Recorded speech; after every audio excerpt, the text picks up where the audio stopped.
Hello दोस्तों, जय श्री राम, राधे राधे। मैं सरोजा शुक्ला आप सभी को प्रणाम करती हूँ। हमारे यूट्यूब चैनल पर आप सभी का स्वागत है, अभिनंदन है, वेलकम है। आज हम लोग बहुत सुंदर देहाती नाच गीत भाभी लेके आई हैं और आप लोग बताइए, गीत अच्छा लगे तो एक प्यारा सा कमेंट, सब्सक्राइब और लाइक मतलब शेयर जरूर करना। और सुनिए, बहुत ही सुंदर नाच गीत है, देहाती नाच गीत। अभी और आप लोग जरूर से सुनना। ला भैया, अरे मऊ धोइले तही अब दू जनी धरे हैं तो मऊ धोइली हैं। चलो।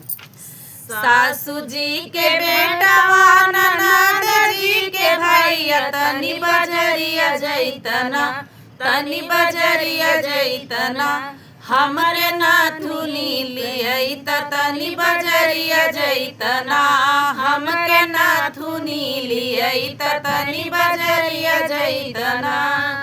सासू जी के बेटवा ननद जी के भैया, तनी बजरिया जैतना, तनी बजरिया जैतना, हमके नाथुनी लियई तनी बजरिया जैतना, हमके नाथुनी लियई तनी बजरिया जैतना।